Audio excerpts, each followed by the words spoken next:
تحریک انصاف کی حکومت دراصل کون چلاتا تھا؟ تحریک انصاف کے بیانیے اور قانونی حکمت عملی کون بناتا تھا؟ تحریک انصاف دور میں سول ملٹری تعلقات خراب کون کر رہا تھا؟ سابق خاتون اول بشرا بی بی کی ڈائری نے رازوں سے پردہ اٹھا دیا ہے۔ عدیل وڑائچ بیورو چیف اسلام آباد ہمارے ساتھ موجود ہیں۔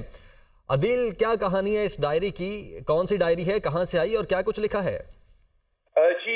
یہ ڈائری زمان پارک سے برآمد ہوئی ہے اور حال ہی میں برآمد ہوئی ہے، اور یہ ڈائری سابق خاتون اول خود لکھتی تھیں، اور یہ ڈائری اس کے کانٹینٹس بتاتے ہیں کہ یہ گزشتہ جو ایک دو سال کے دوران کی جو ہیپننگز تھیں، جو ڈیولپمنٹس تھیں، ان سے متعلق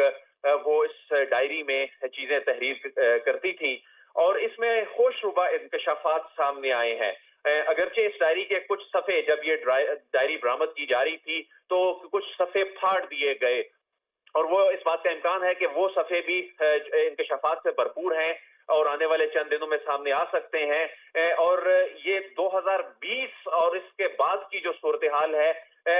اس میں جو سابق خاتون اول کی جانب سے تحریریں لکھی گئی ہیں، تو معلوم ہوتا ہے کہ سابق پرائم منسٹر کو کس طرح خاتون اول کی جانب سے احکامات دیے جاتے تھے، ہدایات دی جاتی تھیں کہ بیانیہ کیسے بنانا ہے، قانونی کیسز کو کس طرح سے ہینڈل کرنا ہے، اسٹیبلشمنٹ کے ساتھ تعلقات کیسے رکھنے ہیں، عدالتوں میں جو معاملات چل رہے ہیں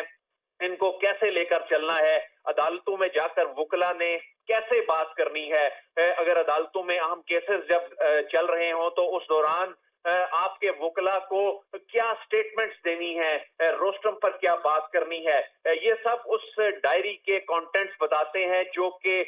بہت حیران کن ہے اور ہوش ربا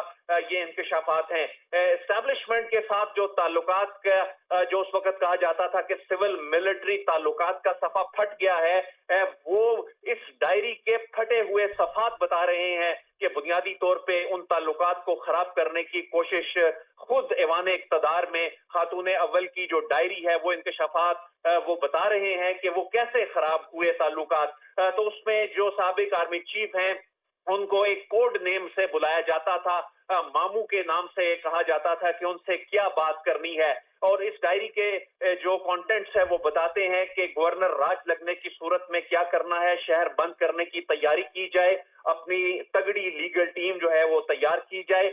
پھر ایک اور فیصلے سے متعلق جس کا اس میں ذکر تو نہیں ہے، لیکن ایک بات لکھی ہے کہ کل سے اتنا پریشر بنایا جائے کہ کوئی نیگیٹو فیصلہ ہمارے خلاف نہ آ پائے۔ تو اس ڈائری میں ایک چیز یہ بھی سامنے آئی کہ ایسا بیانیہ بنانے سے متعلق کہ کون ہے جو پاکستان کے حالات خراب کرنا چاہ رہا ہے۔ تو یہ وہ چیزیں ہیں جو ماضی قریب میں ہم دیکھتے رہے کہ کس طرح پی ٹی آئی کا جو بیانیہ تھا وہ سول ملٹری تعلقات کے حوالے سے، حکومت کے خاتمے کے حوالے سے، اور اس کے علاوہ جو اس وقت کیا سرائیاں ہوتی تھیں یا خبریں بھی سامنے آتی تھیں، تو یہ تمام اس ڈائری کے کانٹیکٹ صورتحال کو واضح کرتے ہیں کہ یہ ہدایات کہاں سے آ رہی تھی، کس نے سابق پرائم منسٹر کو ان کی جو فیصلہ سازی کو اپنے حصار میں لے رکھا تھا۔